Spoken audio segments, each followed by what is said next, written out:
कथा सुनकर होगा क्या? इसे श्रवण कर मिट जाती है। किसे श्रवण करके? बोलिए बोलिए, कोई बोल नहीं रहा है। राम कथा, हाँ, ये कथा श्रवण कर मिट जाती है। एक नहीं, 100 जन्म जन्म की व्यथा हो। जय जय राम कथा, जय श्री राम कथा, जय जय राम कथा, जय श्री राम कथा। इसे श्रवण कर मिट जाती है, श्रवण कर मिट जाती है। कथा श्रवण कर मिट जाती है,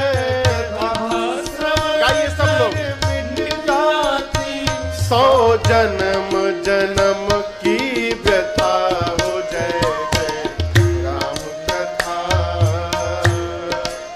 जय श्री राम कथा, जय जय राम कथा, जय श्री राम कथा।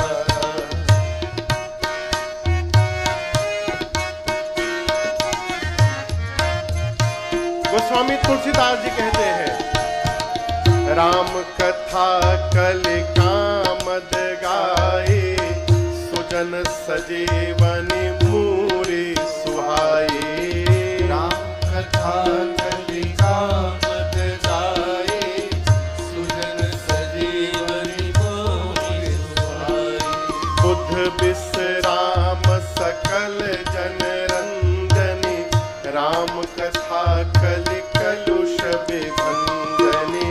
बुद्ध विश्राम सकल जन रंजनी, राम कथा कल कलुष विभंजनी। तेरा परमारथ बन जाए, तेरा परमारथ बन जाए, मेरा परमारथ बन जाए, मेरा परमारथ बन जाए। श्री नारद कर जथा हो। जय जय राम कथा, जय राम कथा, जय जय राम कथा, जय श्री राम कथा। इसे श्रवण कर मिट जाती है, इसे श्रवण कर मिट जाती है। कथा श्रवण कर मिट जाती है, कथा श्रवण कर मिट जाती। 100 जन्म जन्म की व्यथा हो। जय जय राम कथा, जय श्री राम कथा, जय जय राम कथा, जय श्री राम कथा। दूसरे घाट पर याज्ञवल्क्य मुनि वक्ता है, महिमा गाते हैं। महामोह महिषेश विशाला, राम कथा कालिका कराला। महामोह महिषेश विशाला, राम कथा कालिका कराला। राम कथा शशि किरण समाना, संत चकोर करहि देहि पाना। राम कथा शशि किरण समाना, संत चकोर करहि देहि पाना। पीकर तू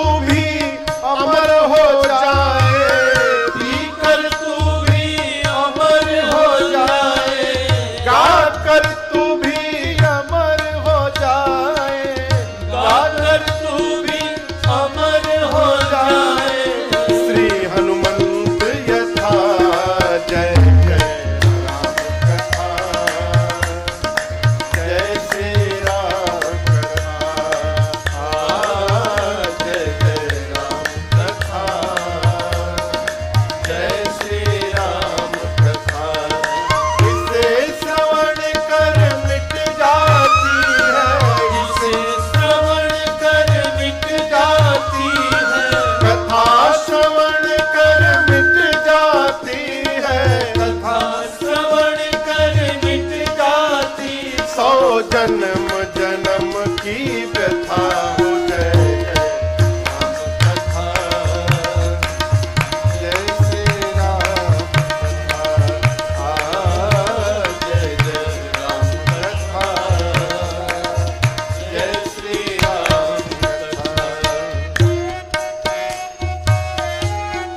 तीसरे घाट पर भगवान शंकर बैठे हैं। बाबा ने महिमा गाई। राम कथा कल बिटप कुठारी, सादर सुनु गिरिराज कुमारी। राम कथा कल बिटप कुठारी, सादर सुनु गिरिराज कुमारी। राम कथा सुंदर करतारे, संशय विहग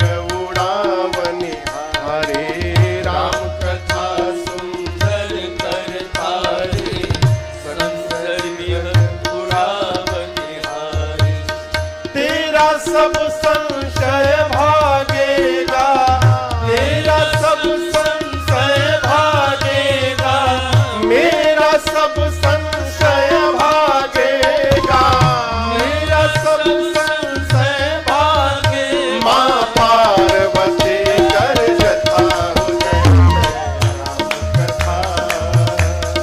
जय श्री राम कथा, जय श्री राम कथा, जय श्री राम कथा। इसे श्रवण कर मिट जाती है, इसे श्रवण कर मिट जाती है, कथा श्रवण कर मिट जाती है, कथा श्रवण कर मिट जाती।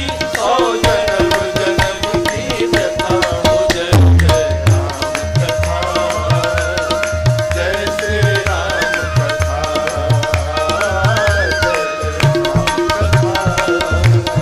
जय श्री राम कथा, जय श्री राम कथा।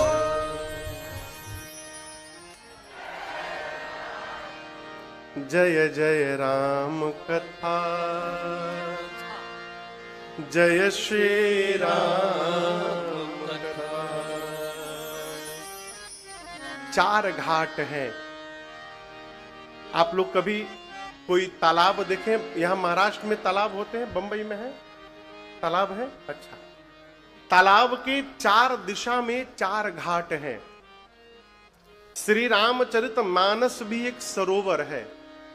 जैसे वो है ना, वो कैलाश के पास मान सरोवर, नाम सुना है आप लोगों ने? मान सरोवर कौन कौन गया है मान सरोवर आज तक?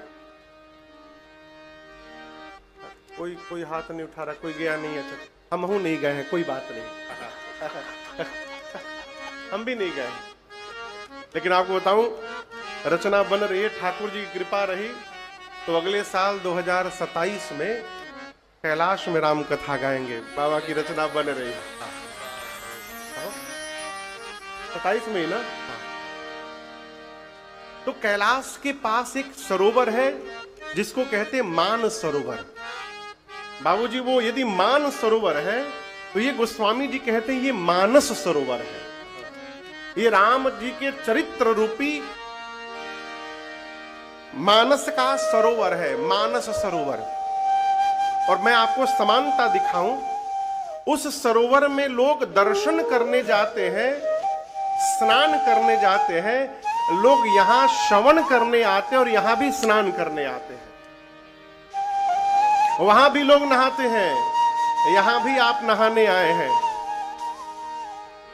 वहां नहाइएगा तो शरीर का मैल साफ होगा। यहां ऊपर जो मैल लगा है ये साफ हो जाएगा। यहां यदि आके नहा लीजिएगा तो इस मन में जो मैल लगा है ये साफ हो जाएगा। वो बाहर से पवित्र करता है, ये भीतर से पवित्र करता है, ये मानस सरोवर। और आपको एक बात बताऊं, उस मानस सरोवर में जो नहाने जाते हैं उनको वहां पर हंस का दर्शन होता है। इस मानस सरोवर में जो नहाने आते हैं उनको उनके जीवन में संत का दर्शन होता है। इस सरोवर में संत घूमते रहते हैं। वहां जो नहाने जाते हैं संदीप भैया, वो ध्यान रखते हैं कि हम कहीं डूब ही न जाएं। मान सरोवर में जो नहाने जाते हैं वो ध्यान रखते हैं कि कहीं हम डूब ही न जाएं। यहां तो लोग डूबने के लिए ही आते हैं कि हम आकर यहां डूब ही जाएं। क्यों? वहां डूबिएगा तो मरने का भय है, वहां डूबिएगा तो मर जाइएगा, और जो यहां डूब गया वो तर जाता है, वो तर जाएगा। ये अंतर है मान सरोवर मानस सरोवर का।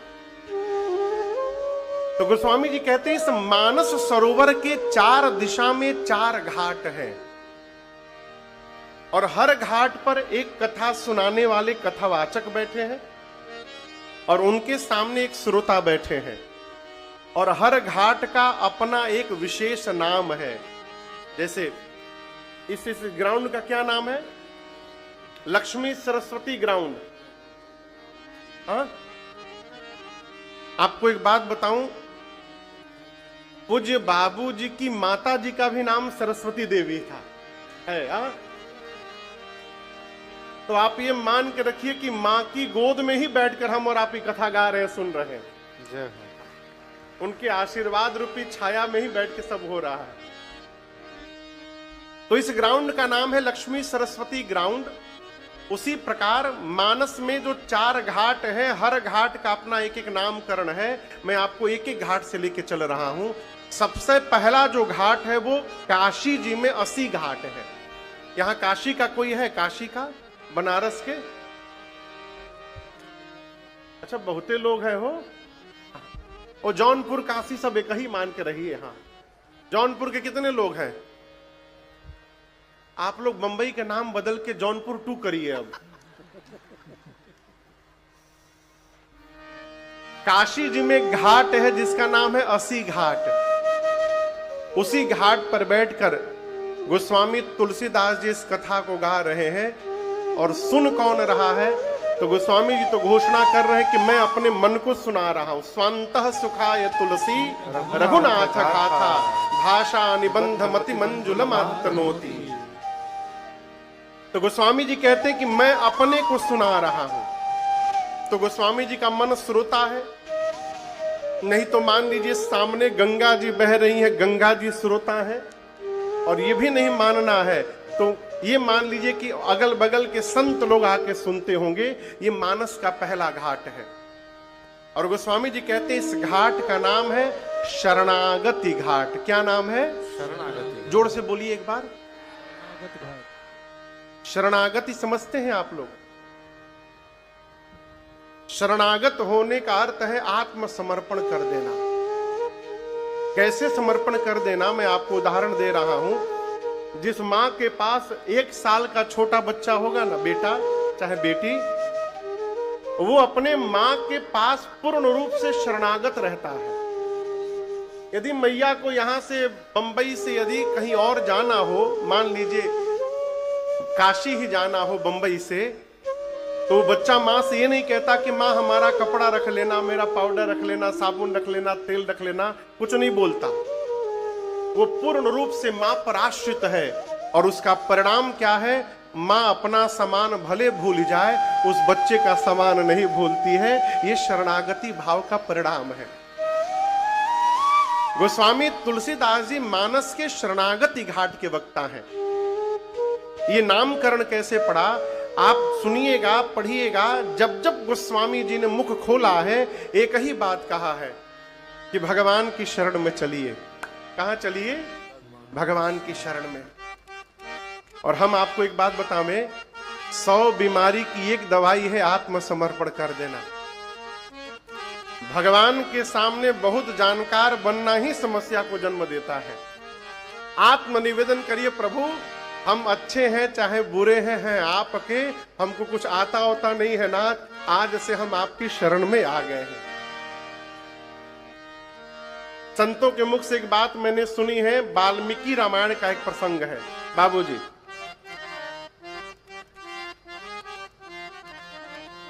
वाल्मीकि रामायण का प्रसंग है। विभीषण जी राम जी के पास आए हैं लंका से। रावण ने उनको मारा है। विभीषण जी समुद्र पार करके राम जी के पास आए। सुग्रीव ने कपियों से कहा कि इसको बांध करके रखो विभीषण को। सुग्रीव ने बंधवा दिया। अच्छा आप बताइए, हनुमान जी महाराज लंका से आए होंगे तो ये नहीं बताए होंगे राम जी से कि प्रभु का बतावें, लंका में भी हमको भगत जी मिल गए थे विभीषण जी, उन्होंने बड़ा हेल्प किया, मेरा सीता जी का मैया का पता बता दिया। बताए होंगे ना? ये भी बताए होंगे कि प्रभु आपका मंदिर बना के पूजा करते हैं लंका में विभीषण जी, बताए होंगे ना? ये जानने के बाद भी सुग्रीव ने विभीषण जी को बंधवाया। कपियों ने बांधा सुग्रीव जी को, दौड़ कर विभीषण जी को। सुग्रीव दौड़ करके राम जी के पास आया। आकर ये नहीं बोल रहा है कि प्रभु लंका वाले भगत जी आए हैं। क्या बोला? प्रभु आपके शत्रु रावण का भाई आया है मिलने। क्यों बोला? कि भगवान विभीषण को भी शत्रु मान ले। राम जी पूछे क्यों आया है विभीषण? सुग्रीव बोले प्रभु हमको तो लगता है कि भेद लेने आया है।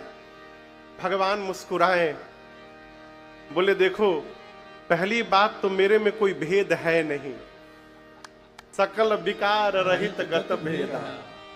दूसरी बात, यदि वो हमको जानने के लिए आया है तब तो उसको अवश्य लेकर के आओ, क्योंकि सुग्रीव जो मुझे जान लेता है, मुझे जानने के बाद वो मेरा ही हो जाता है, मुझे छोड़ के कहीं जाता, उसको लेकर के आओ।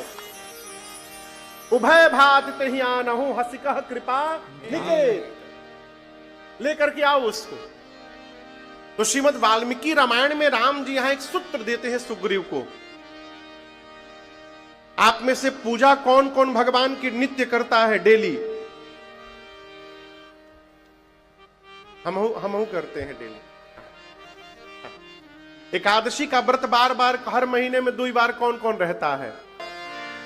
और अपने दोनों हाथ ऊपर उठाकर एक बार कह दे कि प्रभु आज तक मैं जगत में भटकता रहा, जगत वाले को अपना बना करके देखता रहा, लेकिन कोई अपना हुआ नहीं नाथ।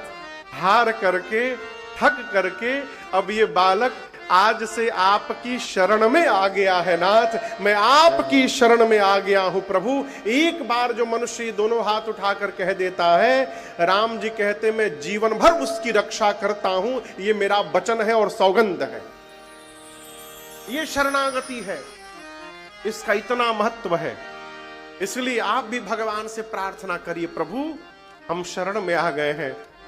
इसलिए हे राघव, अरे अवध सैया मोरे छोड़ो न बैया, अवध सैया मोरे छोड़ो न बैया, सिया के सैया मोरे छोड़ो न, गाइए, सिया के सैया मोरे छोड़ो न बैया, जगत सैया मोरे छोड़ो न भैया, जगत सैया मोरे छोड़ो न भैया, छोड़ो न भैया मोरी, छोड़ो न भैया, छोड़ो न भैया मोरी, छोड़ो न भैया, सिया के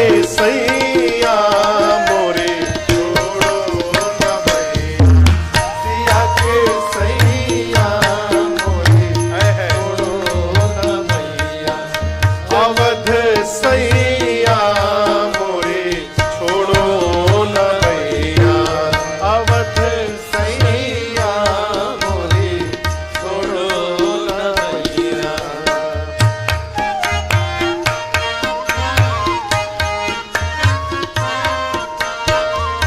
भव सागर में बही जात है, भव सागर में बही जात है, भव सागर में बही जात है, भव सागर में बही जात है, अब तो नाथ, अब तो नाथ, अब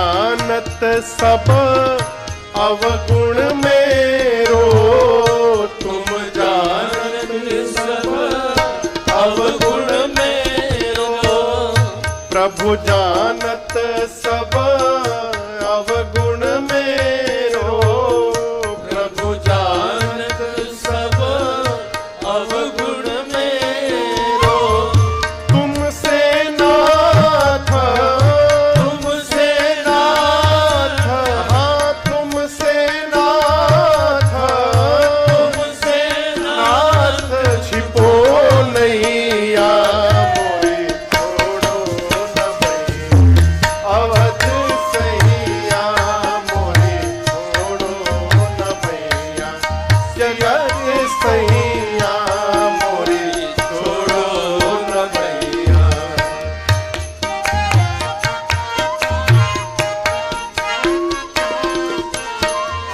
ना हम कीन्ही साधु सेवा, ना हम कीन्ही साधु सेवा, ना मैं कीन्ही साधु सेवा, ना मैं कीन्ही साधु सेवा, और विप्रहदान, विप्रहदान, विप्रहदान, विप्रहदान, दियो नैया मोरी छोड़ो न भैया, अवध सैया मोरी छोड़ो न भैया, जगत सैया मोरी छोड़ो न भैया।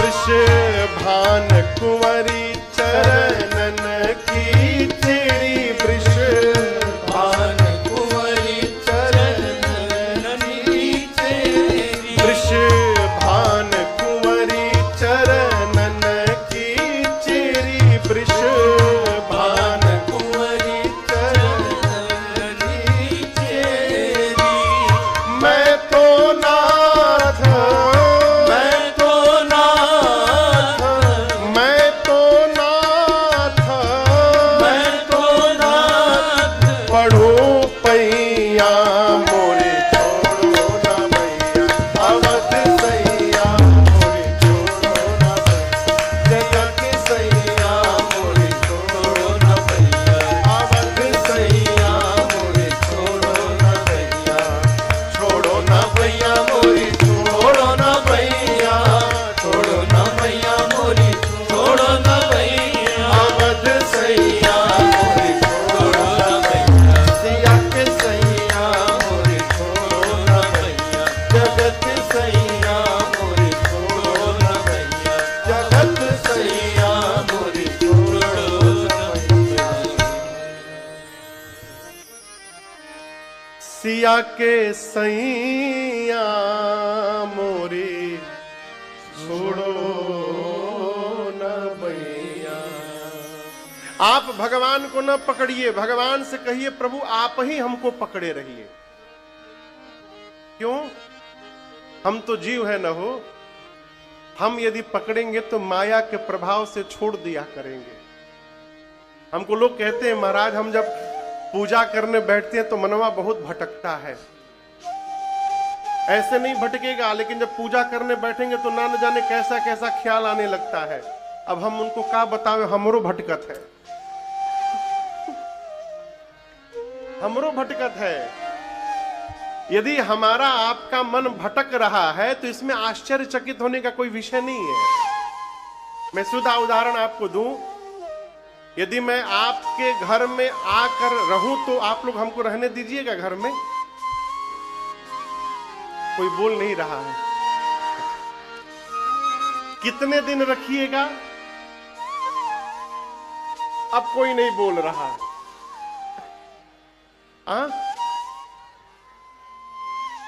आप भले कहो हम मानेंगे नहीं इस बात को।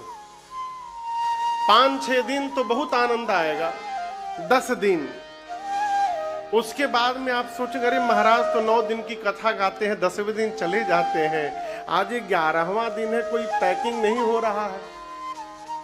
अब आप तो बोलेंगे नहीं कि महाराज भागो यहां से, जैसे 1 महीना बीतेगा आप त्रस्त हो जाओगे। मैं एकदम व्यवहारिक स्तर पे बोल रहा हूं। ऐसा नहीं कि आपकी श्रद्धा नहीं, बहुत श्रद्धा है, लेकिन जो सत्य है उसको स्वीकार करना चाहिए। हम आपके घर में यदि कमरे में आके डेरा जमा ले 1 महीना से, आप परेशान हो जाओगे। अब बोल तो नहीं सकते भागो महाराज, तो आप क्या करेंगे? जैसे मेरे सोने का समय होगा आप उसी समय हल्ला शुरू करेंगे, बर्तन पटकना शुरू करेंगे, छत पे जाके कूदना शुरू करेंगे, बाजा बजाना शुरू करेंगे। कहें महाराज परेशान होके भागे यहां से। आपके घर में यदि कोई कब्जा जमा ले तो आप नाना प्रकार का खटकर्म करते हैं कि वो छोड़कर भागे। उसी प्रकार कलयुग के घर में बैठकर जब हम और आप सतयुग का व्यवहार करेंगे तो ये कलयुग भी हमको आपको परेशान करेगा, बार बार भटकाएगा, भगवान से दूर करेगा कि हम ये बंद करें। इसलिए मन भटक रहा है तो घबराना नहीं है। जब याद आवे कि भटक गए हैं फिर लग जाना है। ये क्रम चलते रहे, भटके लगे। अंत में जब भगवान भी देखेंगे कि लगता है मानेगा नहीं, ये बार बार भटकता है, बार बार चला आता है, तब जाकर कहीं भगवत कृपा की वर्षा होगी और तब जाकर हम भटकाव से बच पाएंगे। आप समझ रहे मेरी बात को? इसलिए उससे नहीं घबराना है, आत्मसमर्पण होइए, कहिए प्रभु आप हमको पकड़े रहिए।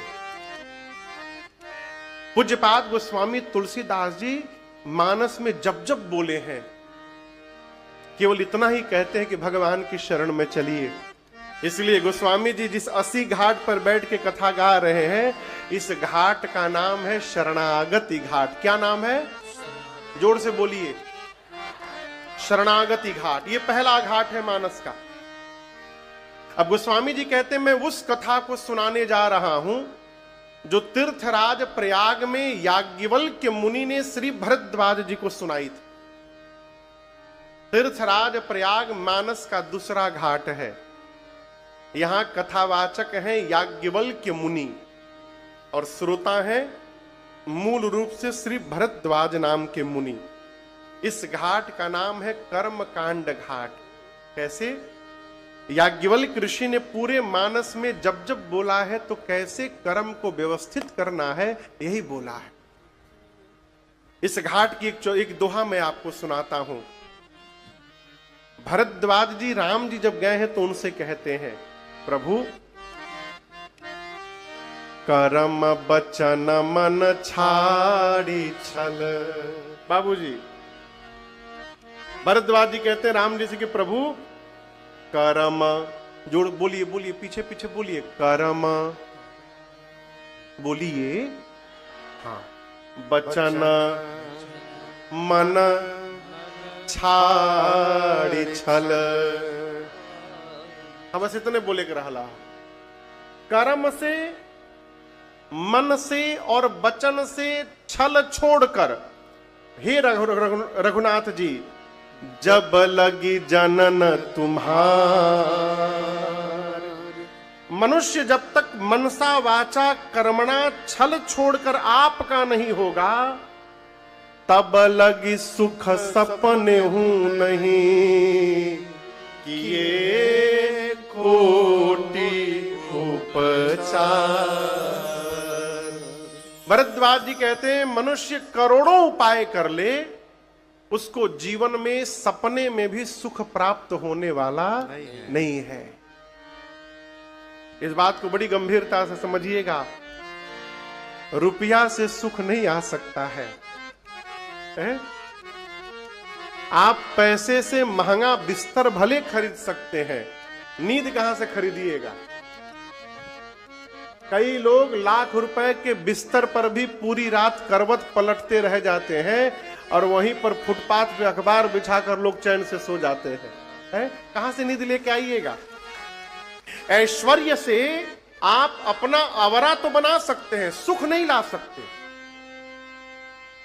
झोपड़ी में रहने वाला सुखी रहता है, महल में बैठने वाला रोता रहता है। ऐसे भी देखने को मिलता है।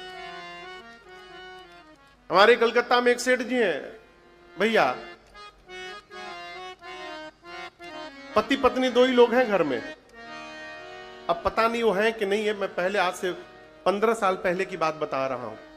उनके कोई बेटा बेटी नहीं है, उस समय नहीं थे, कोई बेटा बेटी नहीं, अरबपति आदमी, वही दो लोग। दोनों पति पत्नी को डॉक्टर ने कहा ना तेल खाना, ना मसाला खाना, ना नमक खाना, ना चीनी खाना। घर में 15 ठे नौकर सब्जी उबाल उबाल के खाते थे, और उनके ही घर में, उनके ही किचन में, उनके ही पैसे से उनके घर के नौकर उनके ही सामने नित्य 56 भोग बना के खाते थे, और दोनों लोग बैठ के मुलुर मुलुर देखते थे बस। तो सुखी सेठ जी हैं कि वो घर का नौकर है, इसको समझिएगा।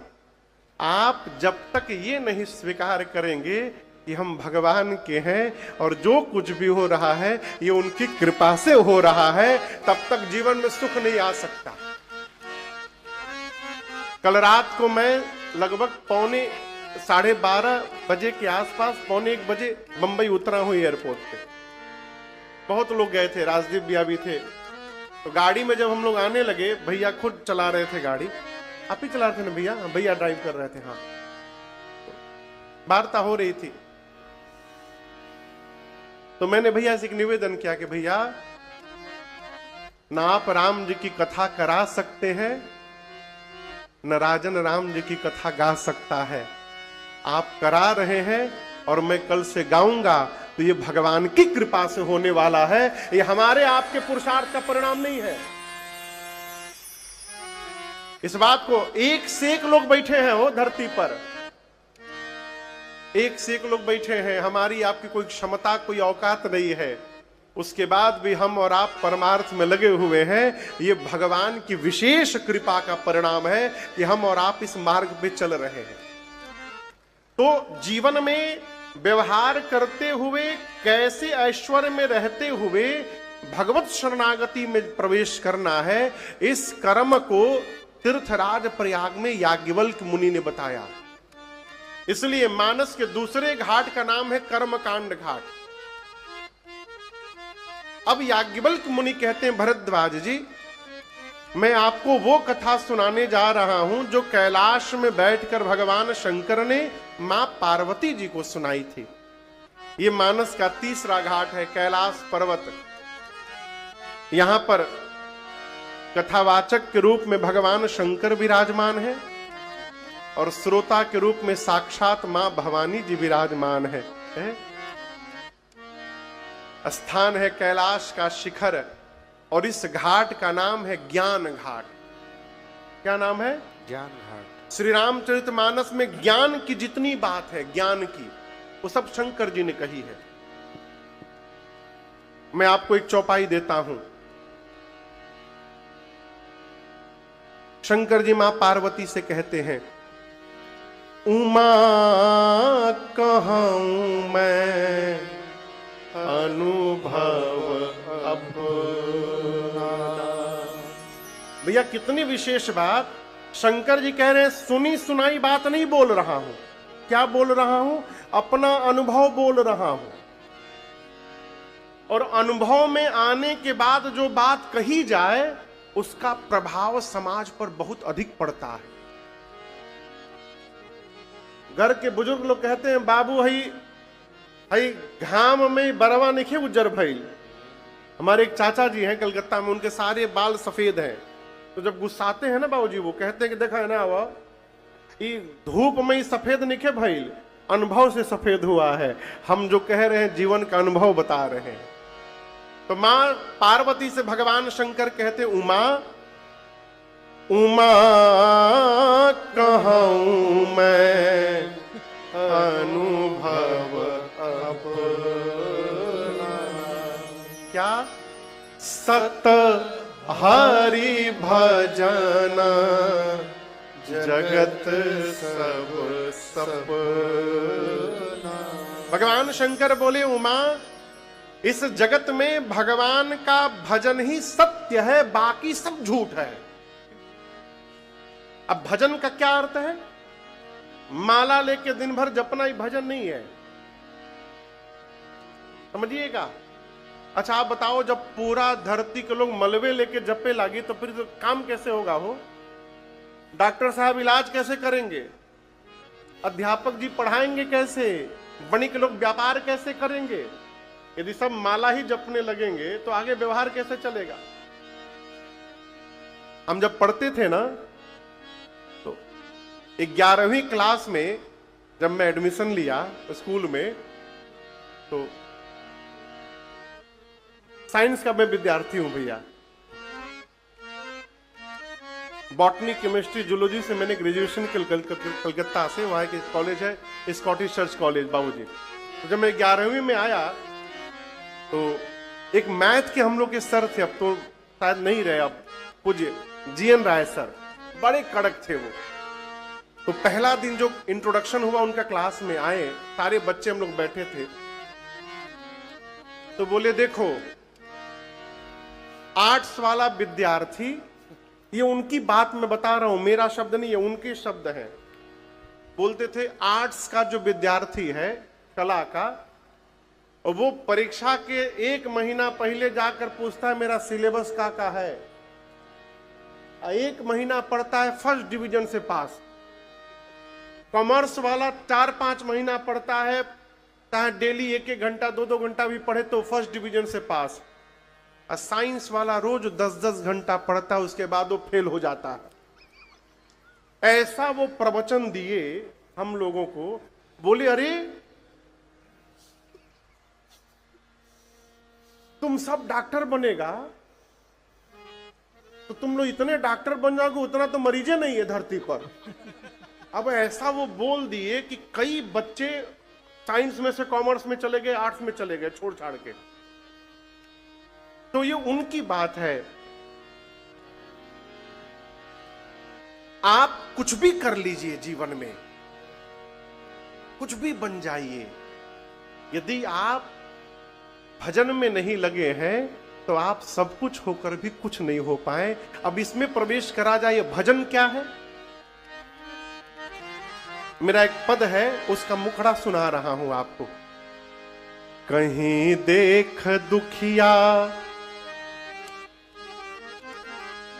गर दुखी तेरा मन है, यही तो भजन है, यही तो भजन है। कहीं देख दुखिया दुखी तेरा मन है, कहीं देख दुखिया दुखी तेरा मन है, यही तो भजन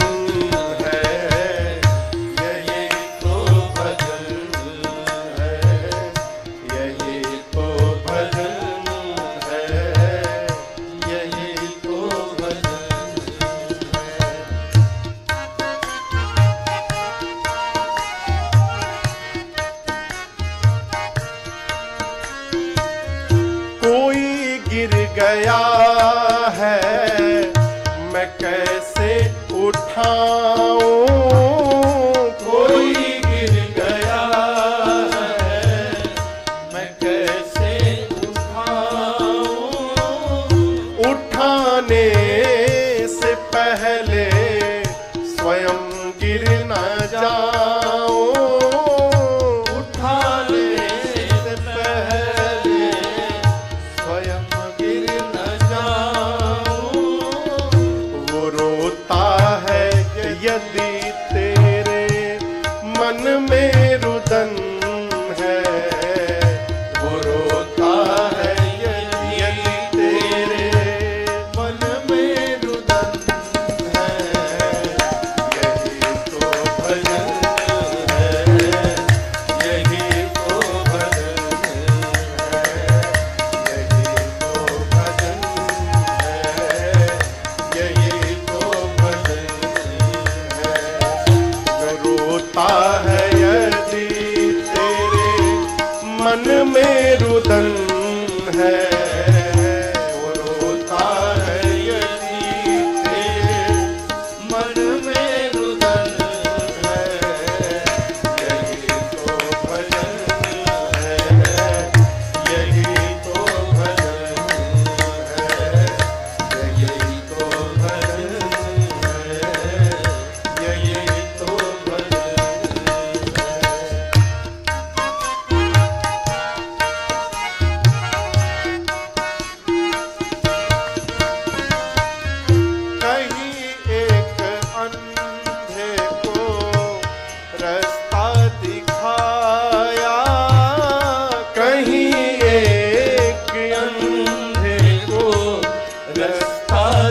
बिठाया, त्रिशिच को बिठा करके पानी पिलाया, त्रिशिच को बिठा कर पानी पिलाया।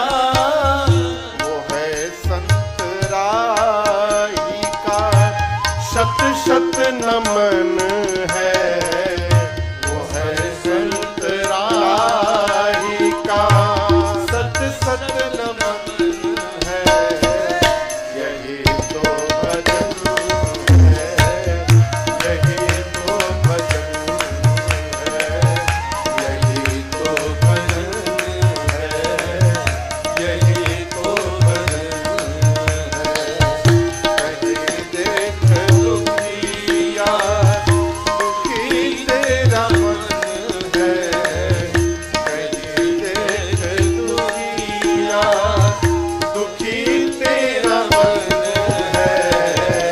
यही तो भजन है, यही तो भजन है, यही तो भजन है, यही तो भजन है, यही तो भजन है, यही तो भजन है। भजन क्या है? यदि हम किसी की पीड़ा का अनुभव कर पा रहे हैं, ये जीवन का भजन है। आप यदि किसी के दुख को महसूस कर पा रहे हैं, ये जीवन का भजन है। एक चौपाई है मानस में, राम जी कहते हैं जटायु जी से, परहित बस जिनके मन माही, तिन कहूँ जग दुर्लभ कछु। नाही। राम जी कहते हैं जिस मनुष्य के मन में परहित का भाव आ जाए, करे न करे ये बाद की बात है। केवल मन में यदि उसके परहित की भाव आ जाए, उस मनुष्य के लिए जीवन में कुछ भी असंभव नहीं है। ये राम जी के वचन है। अभी परहित का है, परहित का है, परहित कभी सुने हैं परहित शब्द? एक माई आई, मुझे याद है अयोध्या में, मैं पूज्य महाराज श्री के पास बैठा था, तो बाबूजी एक माई आई महाराज जी से मेरे मिलने, तो आकर बोली सरकार आप बोलते हैं ना परहित करो परहित करो, हम पिछले महीना 25,000 का परहित किए हैं महाराज। तो महाराज पूछे का की हो? तो बोली महाराज पैसा जमा किए थे 25,000 रुपया, बेटी को एक बढ़िया सा फ्रिज खरीद के दे दिए हैं। तो महाराज बोले इसको भी तुम परहित में गिन के रखी हो? ये परहित है? बेटा के लिए, बेटी के लिए, भांजा भांजी के लिए, भतीजा भतीजी के लिए है, इनके लिए करना ये परहित नहीं है। परहित कौन? जिसको न आप जानते हो न जो आपको जानता है, जिसके साथ आपका कोई संबंध नहीं है और आज के बाद जो दोबारा कभी आपको मिलेगा नहीं, ऐसे किसी जीव का यदि आप हित कर रहे हैं, इस व्यवहार को कहते हैं परहित। और राम जी कहते हैं परहित करने का भाव भी यदि आ जाए, करे ना करे बात की बात। बाबू ये कैसे? उदाहरण दे रहा हूं। आप सड़क पे चल रहे हैं, सड़क किधर है? इधर है किधर है? अच्छा इधर है, हाँ हाँ, बंद हो गया, पता नहीं चल रहा किधर है। हाँ सामने सड़क है, आप सड़क पे जा रहे हैं, मुख्य सड़क पर, रास्ते में कोई आपको ना बहुत भूखा व्यक्ति दिखाई पड़ गया, आपके पास पैसा नहीं है, लेकिन उसको देख करके आपके मन में भाव आ गया कि काश हमारे पास कुछ रहता ना तो हम इनको एक रोटी खिला देते इस समय। इतना भी जिसके मन में भाव आ गया, राम जी कहते हैं उस मनुष्य के लिए संसार में कुछ भी असंभव नहीं है। ये परोपकार है माई बाप। और मेरी प्रार्थना है, आरती करिए,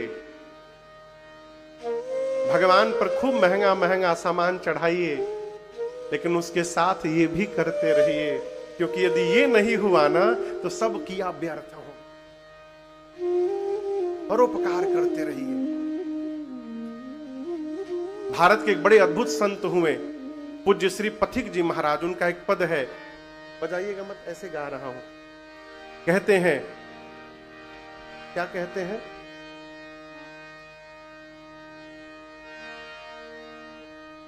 यूं भरने को तो दुनिया में पशु भी पेट भरते हैं, यूं भरने को तो दुनिया में पशु भी पेट भरते हैं। जो बंदा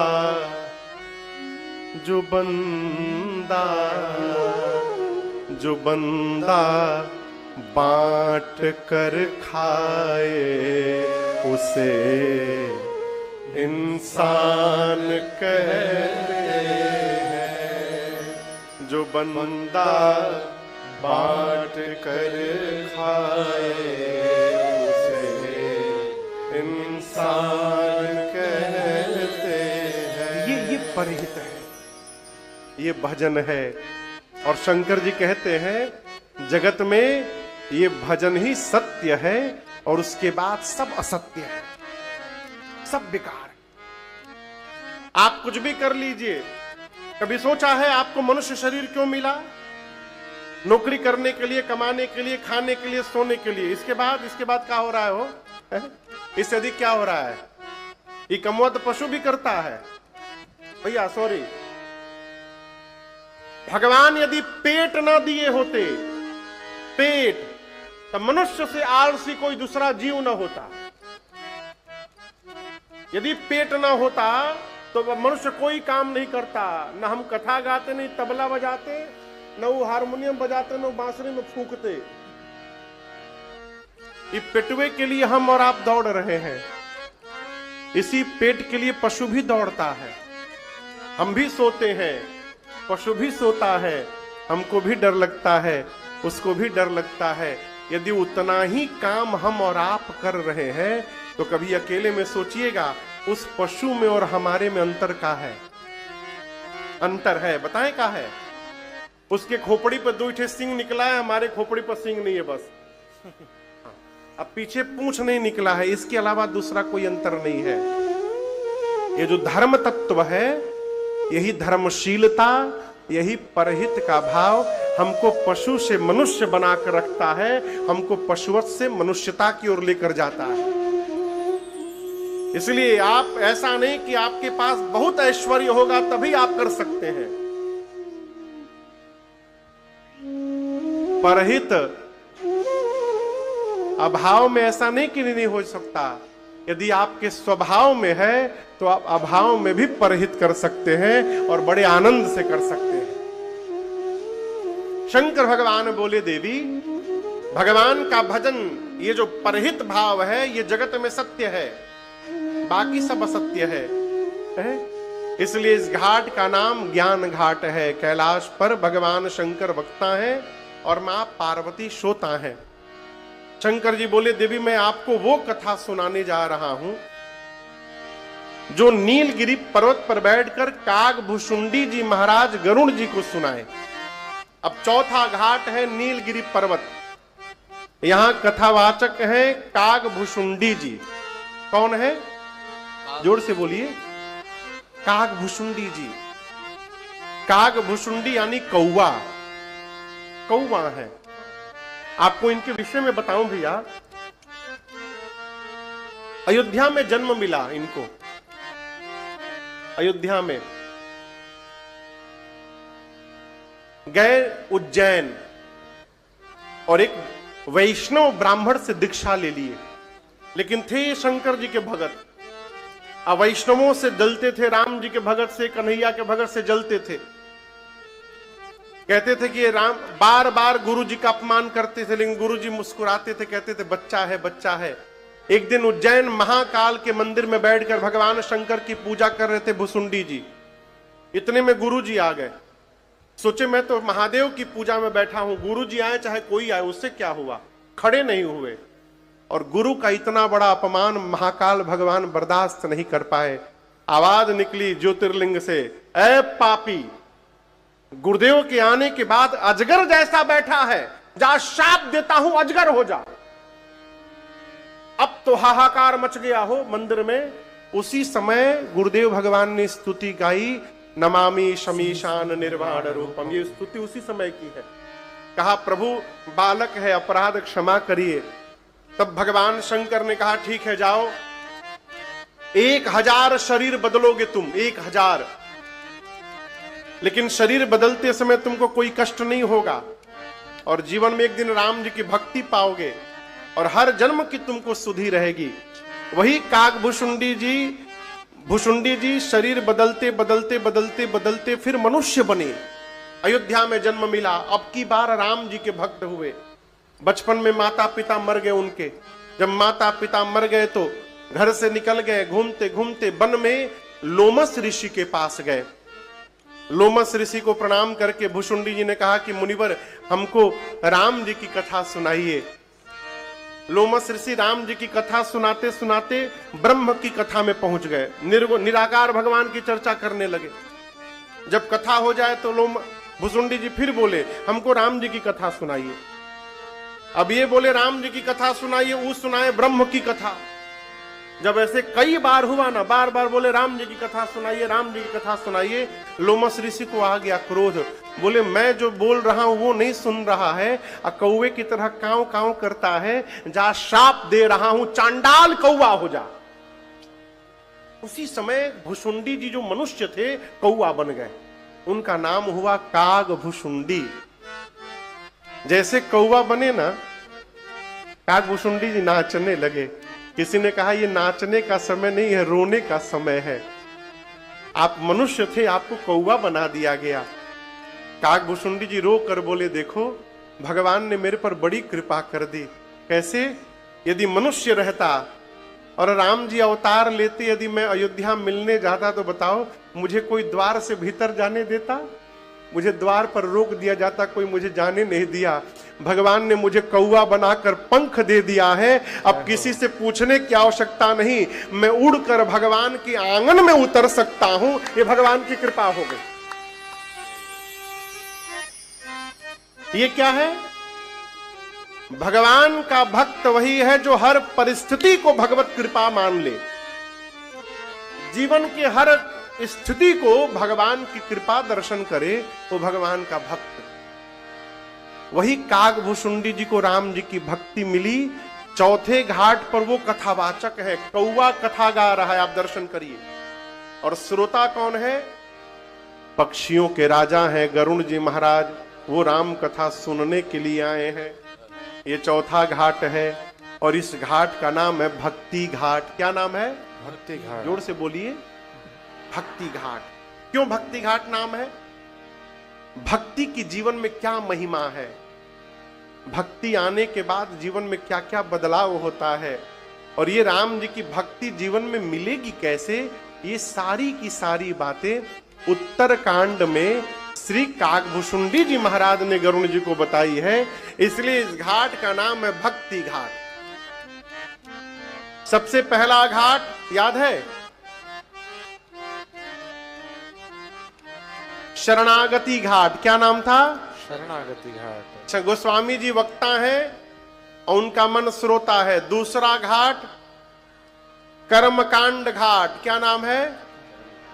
याज्ञवल्क्य ऋषि वक्ता है, भरद्वाज जी श्रोता है। तीसरा घाट ज्ञान घाट, कैलाश भगवान शंकर वक्ता है और पार्वती जी श्रोता है। और चौथा घाट भक्ति घाट है, जहां पर काकभुशुंडी जी वक्ता है और गरुण जी महाराज श्रोता है। ये मानस के 4 घाट हैं। 5वां घाट गोरेगांव वेस्ट में स्थित ये बांगुर नगर में ये लक्ष्मी सरस्वती ग्राउंड का पंडाल है। बाबूजी ये 5म घाट है। यहां पर वक्ता बनाकर ठाकुर जी ने राजन को बिठाया है और प्रधान श्रोता बनाकर पूज्य बाबूजी को बिठाया है। पूरा परिवार बैठा है, आप लोग बैठे हैं। हम कौन सी राम कथा गाएंगे? तो इन चारों घाटों पर चारों वक्ताओं ने जो कथा गाई, मैंने अपने पूज्य महाराज श्री के श्रीमुख से जो कथा सुनी और जितनी मेरी बुद्धि में समझ में आई, आज से लेकर आने वाले 9 दिनों तक यहां से मैं आपको सुनाने का प्रयास करूंगा। और इस घाट का नाम है प्रेम घाट। मैं प्रेम से सुनाने का प्रयास करूंगा और ये आशा करूंगा आप प्रेम से सुनने का प्रयास करें। ये मानस के घाट हुए।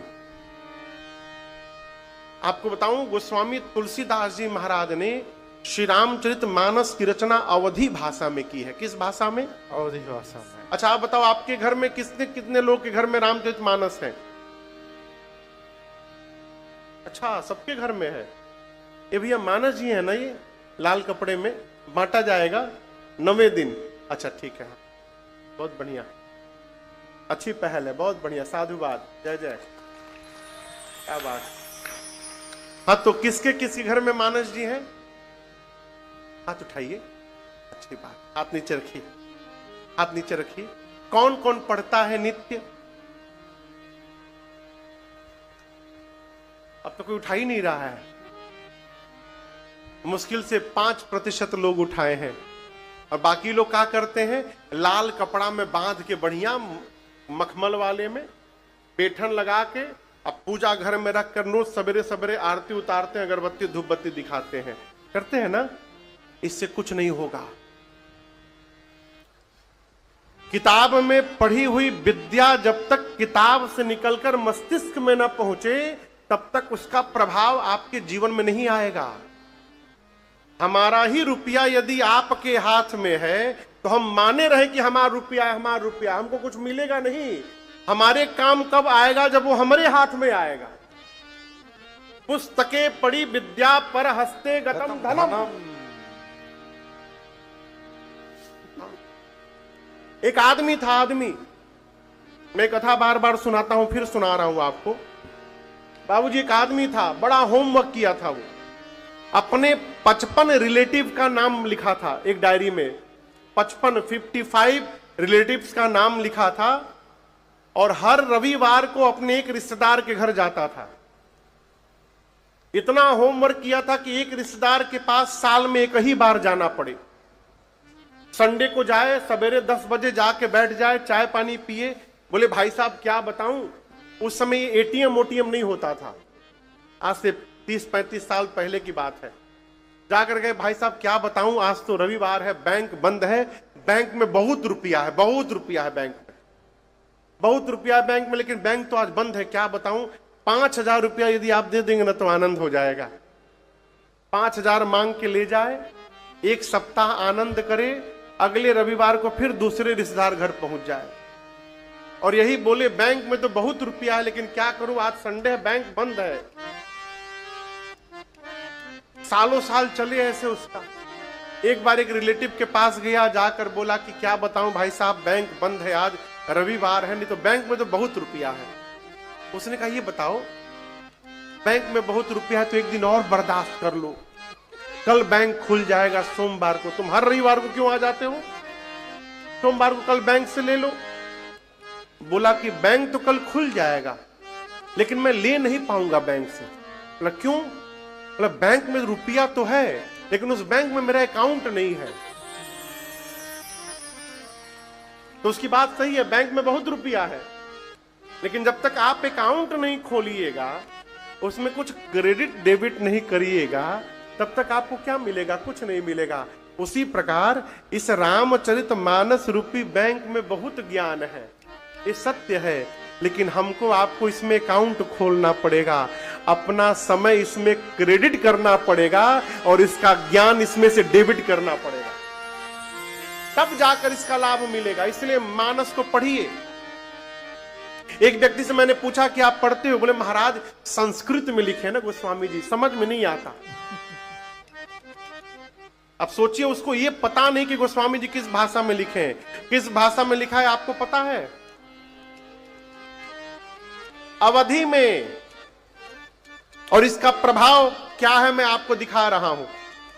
गीता का श्लोक कितने लोगों को याद है? गीता का एक श्लोक एक दो श्लोक हमरो याद है, हाँ भैया को भी याद है, सबको नहीं याद है। अच्छा, शिव महापुराण का एक श्लोक कितने लोग को याद है? वहां विप्र देवता है, उनको याद है, बस हमको भी नहीं याद है। श्रीमद् भागवत महापुराण का एक श्लोक कितने लोग को याद है? अभी भी 4-5 लोग हाथ खड़ा किए केवल। अच्छा आप बताइए, रामचरित मानस की कम से कम एक चौपाई कितने लोग को याद है? एक चौपाई। जो हाथ नहीं उठाया उसको नहीं याद है। आइए मेरे साथ गाइए, इज मंगल भावानया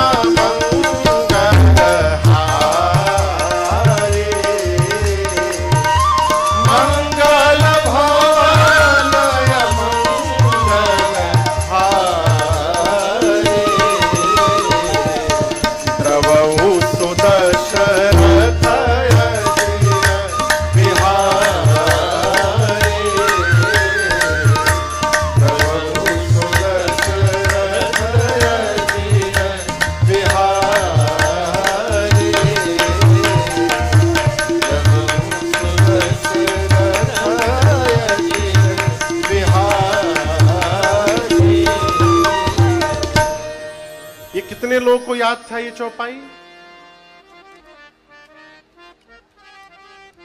आपको भैया बताऊं, जो हिंदी नहीं जानता है, विदेशी लोग भी अब गा रहे हैं मंगल भवन अमंगलहारी। ये रील बनाने वालों ने ऐसी दुर्गति की है इस चौपाई की, तो हम आपको क्या बतावें। लेकिन उसका एक लाभ जानते हैं क्या है? जो सनातनी नहीं है वो भी गा रहा है मंगल भवन मंगलहारी, ये इसका लाभ है? ये मानस की चौपाई है। जो अंगूठा लगा रहा है, जो कभी मानस जी खोल कर नहीं देखा है, उसको भी ये चौपाई याद है। जानते हैं क्यों? गोस्वामी जी ने मानस को अवधि में लिखा है इसलिए। यदि संस्कृत में लिख दिए होते तो ना हम आपको सुना पाते, ना आप बैठकर यहां सुन पाते। इतना छोड़िए, मानस जी का एक दोहा कितने लोग को याद है? एक दोहा, कम से कम एक दोहा।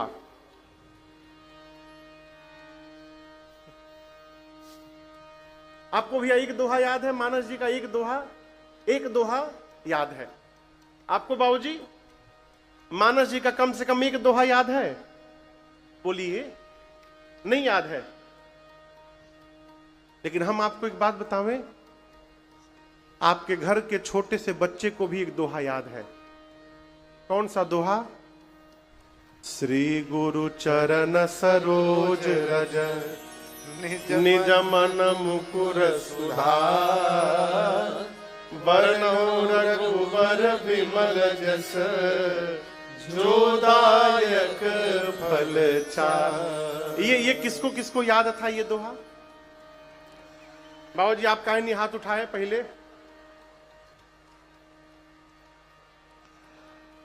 महाराज हमको तो पता नहीं था, ये तो हम जानते थे श्री हनुमान चालीसा का दोहा है। नहीं, ये अयोध्या कांड का प्रथम दोहा है, यहीं से अयोध्या कांड की कथा प्रारंभ होती है। ये मानस जी का दोहा है, ये मानस जी की महिमा है और उनके विस्तार का प्रमाण है। गोस्वामी जी ने जानबूझकर भगवान शंकर के कहने से अवधी भाषा में मानस जी की रचना की, गांव की भाषा में। क्यों? जो संस्कृत नहीं जानता है वो भी भगवान के चरित्र को आत्मसात कर सके और जीवन में उसका अनुसरण कर सके, इसलिए गोस्वामी जी ने अवधी भाषा में लिखी। तो आज प्रथम सत्र में हमने और आपने मानस के 4 घाट को श्रवण किया, मानस की महिमा को गाया, कैसे गोस्वामी जी इस कथा को सुने, इसकी रचना किए, इसको श्रवण किया।